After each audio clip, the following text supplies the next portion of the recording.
layman's terms. Okay, and also you got to assess the patient's. I don't want to say education or brilliant. I want to say test their literacy or their health literacy. I'm just gonna keep it at that. Test their health literacy, because a lot of times, like I said, these people don't know why they're here. They're just up here getting an exam done. You know, because the doctor said come to the clinic.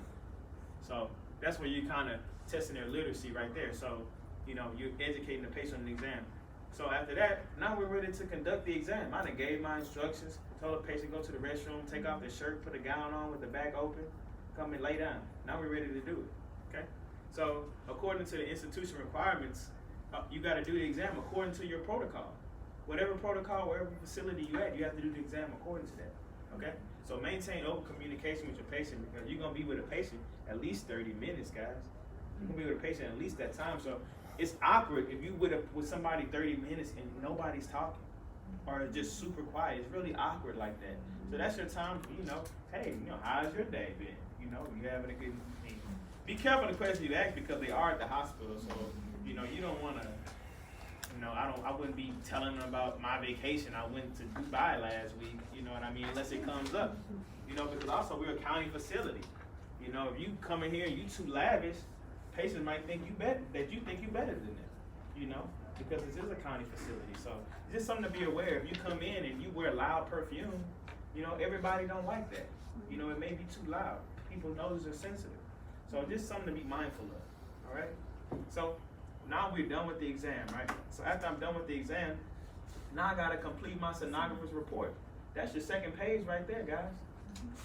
So before you leave the room, though, guys, don't just leave the room. You gotta make sure the patient is good. You know, if the patient breathing heavily, or you know something's wrong, or they being AMA, or you know you don't feel safe leaving them, you know, call somebody in there to stay with that patient while you're doing what you're doing, while you're doing your sonographer report. Because while you're doing your report, then after that you're gonna have to talk to the doctor. Okay, so we done with the exam. My patient, just relax right here. I gotta go put the information in the computer. I'll be right back. During this time, I'm taking my images to the doctor so they can see them, so they can give me the okay that I can let the patient go. So you don't do the report and everything after you send the patient, or why is the patient in the room? Why the patient in the room? Because what if the doctor needs more pictures? What if your exam wasn't cutting the mustard? So the doctor is going to see the result immediately? Yeah, a lot of times they read it immediately. But let's say, for instance, like now I have confidence in myself. I'll let my patient go because I know that I did everything that could possibly be done. But you as a new person, you're not going to want to let that person go until the doctor says, okay, you can let them go. Especially if you have questions, especially if you've seen pathology. If I seen an exam and it was nothing wrong, and it was what's the term? Unremarkable. That's the term they use when it's perfect. No, unremarkable is the term they use when it's great, when there's nothing wrong. Okay, and it was unremarkable. Then I'll be like, all right, man, you have a great day. These results will be at the doctor in a couple of days. Make sure you call your doctor and make an appointment. That's what I would say.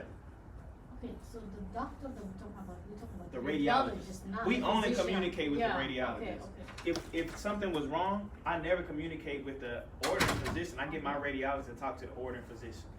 Okay, we only communicate with the radiologist. Okay, so we're gonna do our sonographic report, including sonographic findings, like on that page, sonographic description of pathology, and the measurements of various normal and abnormal structures. We have all of that. We talked about it a few minutes ago when we talked about the sheet.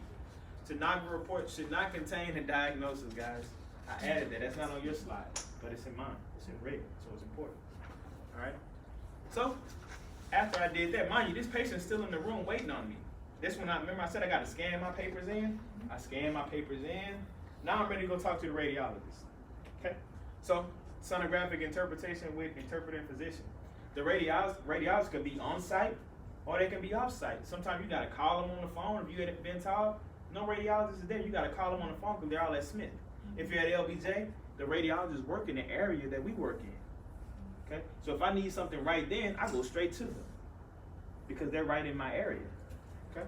So working collaboratively and with interpreting physician requires professional communication skills and respect. This is what I'm talking about. Guys, I'm not trying to pick on you when I'm trying to get you to talk or come out of your shell, because You have to be able to communicate with the doctor because for some reason, you know, people feel like doctors are intimidating, right? Some of us, we feel like that. I know I felt like that when I first started. That talking to the doctor can be intimidating, you know? But at the same time, they're just a person, right? They're just a person. And you the expert. You're the ultrasound tech. So you know what you've seen. So when I tell them about my findings, or when I say, here, Uber, call the radiologist and tell them my findings. All Uber has to do is look at her sonographer's report page, whatever that sonographer wrote in the comments, that's what I'm gonna say to the doctor. Yeah, doc, this patient had enlarged liver. It measured about 18.7 centimeters. Patient also had some echogenic foci in the gallbladder, a negative Murphy, and the liver was kind of echogenic compared to the kidney. That's it? Okay. That's it right there. It'll be that fast. You don't even talk to them 30 seconds. That's it. They just want to know what you've seen. Unless they have a question, or if you take a bad image, then they're going to be like, hold on. Image number 36. And then hopefully you got to have the computer ready to go. If they're not on site, you got to be looking at the images because they may be going through the images with you. What's going on with image 36? What is that on the top right-hand corner? Doc, I don't know what that is. Oh, I need you to go in there and figure out what that is. Because I can't tell. All right, now I got to go back into the room and tell to the patient I got some more pictures to take. Okay? That's why you don't let the patient go, because you never know if the radiologist, like, after a while, you get to know the radiologist. All radiologists are different, every single one of them. This doctor, because I know on Mondays, Dr. Chu is here. I know he likes the gallbladder without you doing harmonics. Okay? On Tuesday, Dr. Green is here. I know she wants me to do approx, mid, and distal aorta. You know, so you get to know the personalities of the radiologists as you work with them. And you basically build trust. You guys being new, they're not going to trust you. So they're going to question everything you bring to them until they develop that trust for you. And then when they start trusting you, then it's like you good. That's the best position to be in, when the doctor trusts you. Okay. So if it's a certain organ, if they don't like that picture, you just go back and only do that, or the entire? No, just go back and only do what they're asking. Okay. Only go do what they're asking. Okay? So after that, I'm good. The doctor said, oh, I like this exam. You can let the patient go. All right. I go back to the room. Step 10, discharging the patient.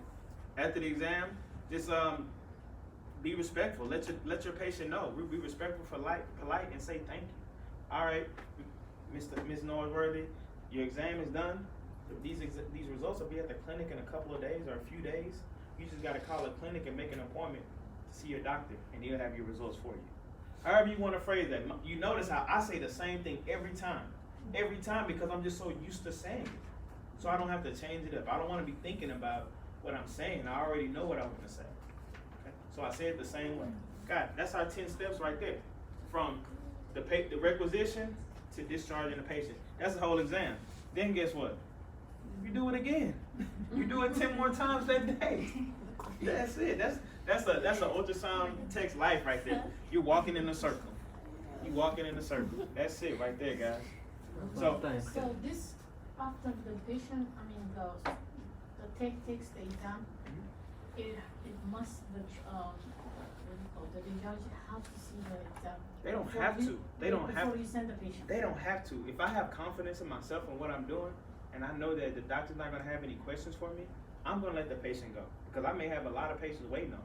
But if I have a question, this is the way it should go. It depends on your facility. Yeah, because I went to... The doctor should see the images before, but depending on that radiologist, that doctor may or may not have to see the image. If that doctor trusts me, that doctor know I'm good, then he's not going to worry about me, what's going on with this?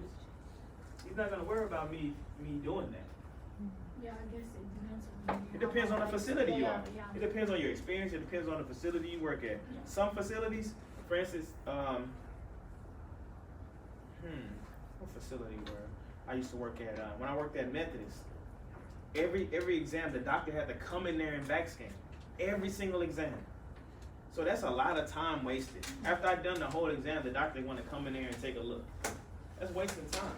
But if that's what the place does, that's what they do. I can't do nothing to change it. I'm just gonna go and hang out while he messing around. he or she messing around. Okay. But that's our exam right there, guys. 1 to 10. Any questions? Any questions? All right, guys. So you can hold on to those requests. Get used to those, looking at those, because that's a real request, guys. That's a real request. That second page, that sonographer report page, that's a real report page that you guys are gonna have to fill out. So get used to it. But what exactly are you looking for,